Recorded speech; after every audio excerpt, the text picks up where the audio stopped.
नमस्कार, exam happy by Jharkhand channel में आपका स्वागत है। तो दोस्तों जुड़ चुका हूं मैं यहां पर जेटेट परीक्षा की तैयारी को लेकर के। तो आपको बताते चले, जेटेट परीक्षा में अगर आप सफलता प्राप्त करना चाहते हैं तो आप जहां से भी, जैसे भी, जो भी चीज़ लेकर के पढ़ रहे हैं अच्छा है। लेकिन आपको एक बात हम बता देते हैं कि आपको जेटेट परीक्षा में पास करने के लिए आपको जैक की किताब, जेसीईआरटी टेक्स्ट बुक को पढ़ना पड़ेगा। यदि आप जेसीईआरटी टेक्स्ट बुक को पढ़ लिए तो बहुत ही अच्छी बात है। अगर आप जेसीईआरटी जैक की किताब को 6 to 10 तक मिनिमम अगर नहीं पढ़ पाए हैं तो आप एक बार अवश्य पढ़ लीजिएगा। और जिनका सुविधा नहीं है उनके लिए हम जेसीईआरटी जैक की किताब का चैप्टर बाय चैप्टर आपको नोट्स और चैप्टर बाय चैप्टर उसका वीडियो और साथ में चैप्टर बाय चैप्टर उसकी क्लासेस के साथ साथ यहाँ पर रविवारीय जांच परीक्षा, जिसमें महा मैराथन क्लास सभी चैप्टर एक ही वीडियो में समाहित करके आपको दिया जा रहा है। तो आप यहाँ पर हमारे व्हाट्सएप ग्रुप के माध्यम से जुड़ करके तैयारी कर सकते हैं, जिससे कि आपका 101% सफलता अवश्य मिलेगी। ठीक है, और बहुत सारे सब्जेक्ट का अब नोट्स और पीडीएफ वीडियो सारा चीज़ अब कंप्लीट हो गया है। तो आप सभी अब अवश्य यहाँ से परचेज कर लीजिएगा और पढ़िएगा। तो 1 से 5 की तैयारी के लिए अभी आपको 500 रुपये लगेंगे, या 6 से 8 की भी तैयारी करना है तो 500 रुपये लगेंगे, और जो शिक्षक दोनों की तैयारी करना चाहते हैं उनके लिए अभी 700 रुपये लगेंगे। और हाँ, आपको एक चीज़ और बता देते हैं, हमारे यहाँ अभी टेस्ट सीरीज भी एक लॉन्च किया गया है। जो शिक्षक तैयारी कर लिए एग्जाम का, उनको लगता है कि हम टेस्ट सीरीज में भाग लें, तो टेस्ट सीरीज में हमारे यहाँ से जुड़ करके भाग ले सकते हैं। डेली आपकी टेस्ट सीरीज करवाई जा रही है। तो इसके लिए 20 टेस्ट सीरीज, यदि आप 20 टेस्ट सीरीज दीजिएगा तो उसके लिए आपको अभी एक मुश्त 150 रुपये देने पड़ेंगे। और इस टेस्ट सीरीज में आपको पुरस्कार भी रखे गए हैं। प्रथम पुरस्कार 50 रुपये के हैं, सेकेंड पुरस्कार 20 रुपये के हैं और थर्ड पुरस्कार 10 रुपये के। तो आप अभी के अभी अवश्य जुड़ जाइएगा। आपके लिए हिंदी का प्रैक्टिस सेट 12 लेकर के आए हुए हैं। ठीक है, हिंदी का प्रैक्टिस सेट कितना है? यह 12वां सेक्शन होगा। तो आप सभी हिंदी के अंतर्गत यदि 15 में, सामान्य हिंदी के अंतर्गत 15 में 15, और यहाँ पर क्षेत्रीय भाषा हिंदी में आप यहाँ पर 30 में यदि 25 लाना चाहते हैं तो आप हिंदी के लिए यहाँ के सारे नोट्स और पीडीएफ लेकर के एक बार अवश्य पढ़ लीजिएगा। क्योंकि विभिन्न राज्यों के शिक्षक पात्रता परीक्षा और साथ ही साथ जेसीईआरटी जैक की किताब का 6 to 10 तक के हिंदी का सारा निचोड़ ग्रामर निकाल दिया गया है। ठीक है, अभी देखिए गद्य पद वाली जो यहाँ पर कहानी कविता है, वो पैराग्राफ तो आपको इसमें बता दिया गया है, लेकिन आपको यहाँ पर जो है कौन सी कहानी कविता आएगी इसका भी सिलेबस नहीं दिया गया है। वो छोड़ करके आपको सारा ग्रामर तो एक भी यहाँ से छूटेगा नहीं। ठीक है, हिंदी व्याकरण पूरा कवर अप कर दिया गया है। तो आप सभी जरूर जुड़ जाइएगा और सारे नोट्स और वीडियो को एक बार अवश्य देख लीजिएगा। और 500 रुपये में आपकी संपूर्ण तैयारी करवाई जा रही है। ठीक है, 500 रुपये में आपकी संपूर्ण तैयारी हो जाएगी, चाहे आप 6 to 8 के शिक्षक हो, चाहे 1 to 5 के शिक्षक हो। ठीक है, तो सभी को यहाँ पर जुड़ेंगे और सभी को एक बार अवश्य देख लीजिएगा। चलिए, प्रश्न है, रमेश कुर्सी से गिर गया, कौन सा कारक है? संप्रदान कारक, आपादान कारक, संबंध कारक या करण कारक? ठीक है, बताना है। देखिए यहाँ पर जो है आपको कारक से एक प्रश्न रहेगा। हिंदी में कारक से एक प्रश्न लगभग जगह पूछा जा रहा है, आपका भी हो सके तो एग्जाम में आ जाए।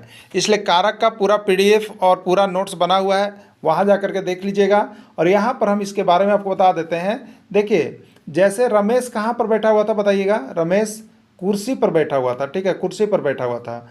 अब यह कुर्सी से गिर गया, गिरने का मतलब है कि कुर्सी अलग और रमेश अलग हो गए, दोनों अलग अलग हो गए। ठीक है, तो जिसमें यहाँ पर देखिए विभक्ति चिन्ह जो है आपका से है। ठीक है, से विभक्ति चिन्ह 2 गो कारक के लिए होता है, आपको पता होगा। से का विभक्ति चिन्ह जो है 2 कारक में प्रयोग होता है। एक को हम लोग लिखते हैं करण कारक, एक को लिखते हैं करण कारक, और एक को लिखते हैं आपादान कारक। ठीक है, तो अब यहाँ दोनों से में क्या अंतर है? तो एक से में अंतर है कि किसी साधन से काम होता है, किसी साधन से काम होता है। ठीक है, किसी साधन के द्वारा काम होता है, तो वो करण कारक है उसमें। ठीक है, जैसे राम जो है साइकिल से विद्यालय जाता है, तो राम विद्यालय जाता है, लेकिन वो साधन किसका प्रयोग कर रहा है, किसके द्वारा जा रहा है? साइकिल के द्वारा। तो यहाँ पर जो से का प्रयोग है वो करण कारक के लिए हो गया, ये करण कारक। लेकिन जब कोई चीज़ एक दूसरे से अलग होगा, अलग हो जाएगा, जैसे कुर्सी पर बैठा हुआ है रमेश, अब कुर्सी से गिर गया तो कुर्सी अलग, रमेश अलग, तो एक दूसरे से अलगाव हो जाएगा, बिलगाव हो जाएगा, अलग हो जाएगा, टूट करके गिर जाएगा। ये सारा चीज़ देखिए आपको अपादान कारक में चला जाएगा। किस में चला जाएगा? अपादान कारक में, याद रखिएगा, होता है। ठीक है, जैसे एक प्रश्न तो बहुत ही प्रचलित है इसका, जो अब तक 1001 से ज़्यादा बार आपका आ गया है, वो है आपका, देखिए जैसे पेड़ से पत्ता गिरा, पेड़ से पत्ता गिरा, या पेड़ से पत्ता टूटकर गिर गया, इसमें कौन सा कारक है? तो देखिए यहाँ भी से आया है। अब पेड़ है, क्या है? पेड़ है, इसमें पत्ता था, पत्ता अलग हो गया, तो पेड़ से पत्ता अलग हुआ, तो जिसमें अलग होने का बोध होगा, गिरने का बोध होगा, उससे उछल करके अलग जाने का, एक दूसरे से अलग जैसे ही होने का बोध होगा, वहाँ आप अदान कारक डालिएगा। ठीक है, चलिए नेक्स्ट प्रश्न देखिएगा। देखिए नोट्स और पीडीएफ वाले के लिए यहाँ सारा चीज़ इस तरह से दिया गया है, इसलिए आप सभी जुड़िए, प्रैक्टिस सेट में भी जुड़िए, टेस्ट सीरीज में भी जुड़िए, और संपूर्ण तैयारी के लिए भी यहाँ पर जुड़ करके एक बार देख लीजिए। देखिए जेटेट दोबारा बहुत दिन के बाद आएगा। जो पैसा बचा रहे होंगे ना, जो सोच रहे होंगे 100 200 500 लग रहा है, मुँह मत देखिए ना, तो फिर लास्ट में वही 2 अंक वाला, 4 अंक और 5 अंक वाला सोचिए, कहिए कि हम 2 अंक से फेल किए थे, 3 अंक से 4 अंक से। देखिए कोई कुछ ना देगा यहाँ पर, जो आप क्लास कीजिएगा ना, तो देखिए यही 2 अंक 3 अंक 4 अंक जो है आपको बढ़ जाएगा, यही 2 अंक 3 अंक 4 अंक आपको बढ़ जाएगा, और यही से आप पास कर जाते हैं। ठीक है, इसीलिए कोचिंग क्लास ट्यूशन जो भी चीज़ें दी जाती है उसको सही चीज़ से, ऑथेंटिक चीज़ से यदि आप देख लेते हैं तो आपका स्कोर जरूर हो जाएगा। तो आप जरूर जुड़िएगा, टेस्ट सीरीज में भी संपूर्ण तैयारी के लिए जुड़ करके यहाँ से एक बार जरूर कर लीजिएगा। ठीक है, अपादान कारक का विभक्ति चिन्ह है, बताइएगा। अभी हमने क्या बोला था, से होता है। अपादान का भी विभक्ति चिन्ह सी होता है, और करण कारक का भी विभक्ति चिन्ह से होता है। ठीक है, तो यहाँ पर राइट आंसर सी हो जाएगा, से हो जाएगा। अगला प्रश्न है, वह मेरा कलम है, कौन सा सर्वनाम है? वह मेरा कलम है। ठीक है, पुरुषवाचक सर्वनाम, निश्चयवाचक सर्वनाम, अनिश्चयवाचक सर्वनाम, निजवाचक सर्वनाम। देखिए सर्वनाम, ठीक है, संज्ञा सर्वनाम पूरा क्लियर एकदम पीडीएफ बाय पीडीएफ बन करके आपको भेज दिया गया। ठीक है, अब यहाँ पर कौन सा सर्वनाम है, तो देखिए वह मेरा कलम है। आपको इससे कुछ लग रहा है, यह जो बोल रहा है वह आदमी मेरा कलम है, मतलब ये एकदम निश्चित बोल रहा है कि वह मेरा ही पेन है, निश्चित एकदम बात को कह रहा है, निश्चित नहीं कह रहा है, निश्चित कह रहा है, यानी वह एकदम कॉन्फिडेंस के साथ आपको बोल रहा है। तो वैसा सर्वनाम जिसमें निश्चितता झलके, निश्चितता, ठीक है, कि लगे कि यह सही में वह निश्चय ही उसका है, तो वैसे सर्वनाम को हम लोग देखिए निश्चयवाचक सर्वनाम में डालते हैं। और निश्चयवाचक सर्वनाम किस में है, बी में है, तो बी इसका राइट आंसर हो जाएगा, निश्चयवाचक सर्वनाम होगा। देखिए यहाँ पर नोट्स वाले के लिए, दूर की किसी निश्चित वस्तु की ओर संकेत करता है, और निश्चित वस्तु वो बता रहा हो कि अपना है, तो उसमें निश्चितता का भाव झलक होता है, और वह निश्चयवाचक सर्वनाम कहलाता है।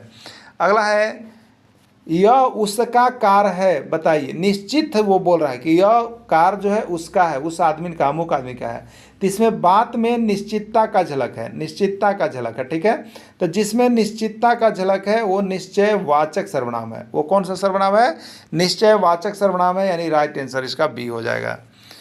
अगला प्रश्न है, राम खुद पुस्तक पढ़ लेगा, यह किस प्रकार का सर्वनाम है? राम खुद पुस्तक पढ़ लेगा, यह किस प्रकार का सर्वनाम है? ठीक है, पुरुषवाचक सर्वनाम, निश्चयवाचक सर्वनाम, निजवाचक सर्वनाम, अनिश्चयवाचक सर्वनाम। ठीक है, राम खुद पुस्तक पढ़ लेगा। ठीक है, तो इसमें क्या है, किसी निजी चीज़ के बारे में बता रहा है, निजी, राम निजी है ना, कि वो खुद कर लेगा, तो जो खुद कर लेगा, जो स्वयं कर लेगा, उसको हम लोग निजवाचक सर्वनाम में डालेंगे। किस में डालेंगे, निजवाचक सर्वनाम में डालिएगा। जो अपना काम खुद कर लेता हो, निज काम, स्वयं का काम अगर आप खुद कर लेते हैं तो वो आप स्वयं ही इस काम को कर लीजिएगा, बता रहा है कि आप अपने इस काम को कर लीजिएगा। तो जिसमें अपने यदि कोई काम को आप कर लेते हैं तो वो किस सर्वनाम में जाता है, निजवाचक सर्वनाम में जाता है। किस में जाता है, निजवाचक सर्वनाम में जाता है, वो निजवाचक सर्वनाम आपका हो जाएगा। सीता आम खा रही है, यह कौन सी क्रिया है? आपको बताना है, सीता आम खा रही है, कौन सी क्रिया है, सकर्मक क्रिया, अकर्मक क्रिया, सहायक क्रिया, या कोई नहीं। ठीक है, कौन सी क्रिया होगी? देखिए आपको जानना है, 2 क्रिया बहुत बार आता है, एक सकर्मक क्रिया, एक अकर्मक क्रिया, एक सहायक क्रिया, तीनों को जानिएगा। ठीक है, देखिए सकर्मक क्रिया में क्या होता है, सकर्मक, सकर्मक यही है ना। देखिएगा, स मने सहित, साथ में, सहित कर्म, जिसमें कर्म ऑब्जेक्ट, जिस वाक्य में ऑब्जेक्ट साथ में हो। सकर्मक मने स मने साथ, सहित, और कर्मक मने कर्म, क्रिया। ठीक है, तो जिसमें कर्म जो है साथ में जिस वाक्य में होता है उसको हम लोग सकर्मक क्रिया कहते हैं। जैसे यहाँ पर सीता आम खा रही है, इसमें तोड़िएगा क्या क्या इसमें है। सीता क्या चीज़ है बताइएगा, कर्ता है, इसको अंग्रेजी में बोलेंगे सब्जेक्ट है। और खाना क्या चीज़ है बताइए, क्रिया है, एक्शन हो रहा है, क्रिया है। और आम क्या चीज़ है, कर्म है, ऑब्जेक्ट है, यही ऑब्जेक्ट है। ठीक है, तो जिसमें हमने क्या बोला, कर्म रहेगा, जिस वाक्य में क्रिया के साथ कर्म लगा हुआ रहेगा उसको सकर्मक में डालिएगा। किसमें? स मने सहित, कर्म मने कर्म, और क मने यहाँ पर क्रिया, यानी जिसमें क्रिया के साथ कर्म लगा हुआ हो सकर्मक क्रिया में जाएगा, यानी इसका राइट आंसर सकर्मक क्रिया होगा, क्योंकि इसमें कर्म लगा हुआ है, ऑब्जेक्ट लगा हुआ है, वो है आम। ठीक है। अगर केवल होता कि सीता खा रही है, आम नहीं होता, सीता खा रही है, तो इसमें कर्म नहीं था, इसमें कर्म नहीं है, कर्म छोड़ा हुआ है, इसलिए इसको अकर्मक क्रिया में हम लोग ले जाते हैं। ठीक है। चलिए अगला देखिएगा। रमेश पुस्तक खरीद रहा है, यह कौन सी क्रिया है? रमेश पुस्तक खरीद रहा है, यह कौन सी क्रिया है? आपको बताना, सकर्मक, अकर्मक, सहायक या कोई नहीं। ठीक है। तो रमेश कर्ता हो गया, सब्जेक्ट हो गया, खरीदना वर्ब हो गया, क्रिया हो गया, और पुस्तक यहाँ पर कर्म हो गया। तो जिसमें कर्म जो होता है क्रिया के साथ लगा हुआ रहता है उसको सकर्मक कहेंगे, इसलिए राइट आंसर इसका सकर्मक क्रिया हो जाएगा। ठीक है। महोदय का स्त्रीलिंग रूप है, महोदय का स्त्रीलिंग रूप क्या होगा? बहुत बार पूछा गया प्रश्न है, महोदय, महोदयी, महोदया, या सभी। ठीक है। तो महोदय का स्त्रीलिंग रूप जो है वो आपका महोदया होगा। छात्र का स्त्रीलिंग रूप होगा, छात्र का स्त्रीलिंग रूप क्या होगा? छात्र, छात्री, छात्री या छात्रा। तो छात्र का स्त्रीलिंग रूप जो होगा आपका छात्रा हो जाएगा। क्या हो जाएगा? छात्रा हो जाएगा। अध्यापक का स्त्रीलिंग रूप है, अध्यापक का स्त्रीलिंग रूप है अध्यापक, अध्यापिका, अध्यापिका या सभी। ठीक है। तो अध्यापक का स्त्रीलिंग रूप जो होगा आपका अध्यापिका होगा। क्या होगा? अध्यापिका हो जाएगा। अगला प्रश्न है, जो दिखाई न दे सके, जो दिखाई न दे सके उसके बदले में एक शब्द क्या होगा? जो दिखाई न दे सके उसके बदले में एक शब्द क्या होगा? देखिए, विभिन्न शब्दों के बदले एक शब्द आता है, इसको याद रखिएगा, श्रुति सम विनार्थक शब्द आता है। जो दिखाई न दे सके उसके बदले एक शब्द क्या होगा? दृश्य, अदृश्य, अच्छेय या अक्षय। ठीक है। तो जो दिखाई देने योग्य है उसको बोलते हैं दृश्य, जो दिखाई देने योग्य नहीं है उसको बोलते हैं अदृश्य। तो जो दिखाई न दे उसके बदला एक शब्द क्या आएगा? तो अदृश्य आएगा। क्या आएगा? अदृश्य आएगा। ठीक है। बड़ा भाई के बदले एक शब्द क्या होगा? बड़ा भाई के बदले एक शब्द क्या होगा? बड़ा भाई, अग्रज, अनुज या सहोदर। ठीक है। तो बड़ा भाई के बदले एक शब्द आता है उसको हम लोग कहते हैं अग्रज। क्या कहते हैं? अग्रज कहते हैं। ठीक है। जो अनुकरण करने योग्य हो उसको क्या कहेंगे? जो अनुकरण करने योग्य हो उसको क्या कहेंगे? करणीय, अनुकरणीय, आदि या अनादि। ठीक है। जो अनुकरण करने योग्य हो उसको हम लोग अनुकरणीय कहते हैं। क्या कहते हैं? अनुकरणीय कहते हैं। कमल का समानार्थी शब्द है, कमल का समानार्थी शब्द है नभ, असुर, अरविंद या दैत्य। ठीक है। तो कमल का जो समानार्थी है, कमल के जो समान अर्थ देता है या पर्यायवाची शब्द इसी को हम लोग कहेंगे, वो हो जाएगा अरविंद। अरविंद का अर्थ कमल होता है। किरण का पर्यायवाची शब्द है, किरण का पर्यायवाची शब्द है रश्मि, चक्षु, लोचन, ईश्वर। ठीक है। रश्मि का अर्थ देखिए होता है किरण, चक्षु का अर्थ होता है आँख, लोचन का अर्थ होता है आँख, ईश्वर का अर्थ होता है भगवान। तो आपसे पूछा किरण का पर्यायवाची शब्द क्या है? तो रश्मि होगा, रश्मि इसका राइट आंसर हो जाएगा। कुत्ता का समानार्थी शब्द है, समानार्थी शब्द कुत्ता का क्या होगा? वस्त्र, आकाश, काक, कुकुर। ठीक है। तो यहाँ पर देखिए एक शब्द आ रहा है डी में, कुकुर। कुकुर को हम लोग कुत्ता भी कहते हैं, कुकुर को ही कुत्ता कहते हैं। ठीक है। बाकी सबका अर्थ अलग अलग है। वस्त्र का परिधान हो गया, आकाश का नभ, अंबर हो गया, काक कौवा हो गया। ठीक है। चलिए अगला देखिएगा। सेनापति किस प्रकार का शब्द है? सेनापति किस प्रकार का शब्द है? रूढ़ शब्द, यौगिक शब्द, योगरूढ़ शब्द या कोई नहीं। ठीक है। तो देखिए रूढ़ शब्द स्वतंत्र होता है, वो टूट नहीं सकता है। जैसे अगर कोई देखिए लोटा, तो लोटा ये रूढ़ शब्द है, क्योंकि उसको आप तोड़िएगा तो लो अक्षर अलग हो जाएगा और टा अक्षर अलग हो जाएगा, ये इसका कोई अर्थ नहीं होगा। ठीक है। लेकिन अगर आप सेनापति तोड़ रहे हैं, यदि कोई शब्द ऐसा है जो दो शब्दों के योग से बना है और दोनों शब्द का अर्थ होता है, तो सेनापति देखिए, सेना, एक सेना भी अपना अर्थ रखता है और पति भी एक अपना अर्थ लगता है। तो सेनापति ये दो शब्दों से मिलकर के एक शब्द बना हुआ है, इसलिए यह एक यौगिक शब्द है। तो सेनापति इसमें कौन सा शब्द है? यौगिक शब्द है। ठीक है। रूढ़ आप समझ गए, यौगिक समझ गए। योग रूढ़ में देखिए विशेष अर्थ निकलता है, अभी आप नीचे आइएगा तो आपको ये चीज़ मिल जाएगा। ठीक है। चलिए अगला देखिएगा। दशानन किस प्रकार का शब्द है? दशानन किस प्रकार का शब्द है आपको बताना है। रूढ़ शब्द, यौगिक शब्द, योगरूढ़ शब्द या सभी। ठीक है। देखिए दशानन, तो यहाँ पर दशानन एक यौगिक शब्द है, दस और आनंद। ठीक है। लेकिन यह यौगिक शब्द होते हुए भी यह योगरूढ़ शब्द में चला जाएगा। बताइए भैया क्यों चला जाएगा? क्योंकि इसका विशेष अर्थ निकलेगा। ठीक है।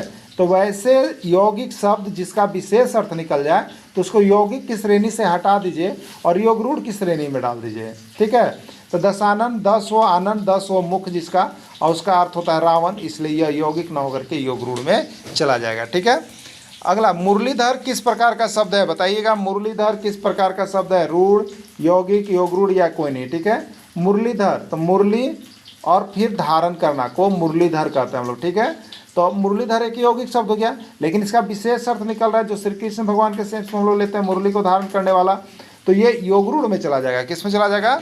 योग रूढ़ शब्द में चला जाएगा। तो इस तरह से देखिए, चाहे आप हिंदी, चाहे सीडीपी, चाहे जीएस, हिस्ट्री, ज्योग्राफी, सिविक्स, जिसकी भी तैयारी करना चाह रहे हैं, आपको सब कुछ इसी तरह से बनाया हुआ जेसीईआरटी टेक्स्ट बुक का पूरा पीडीएफ नोट्स, साथ में ऑब्जेक्टिव क्वेश्चंस भी सभी बने हुए हैं। आप सभी जुड़ करके तैयारी अवश्य कर लीजिएगा, और सिर्फ अभी आपको बहुत ही चीप रेट में 500 में कंप्लीट करवाई जा रही है। आप सभी जुड़ करके अवश्य तैयारी कीजिएगा घर बैठे।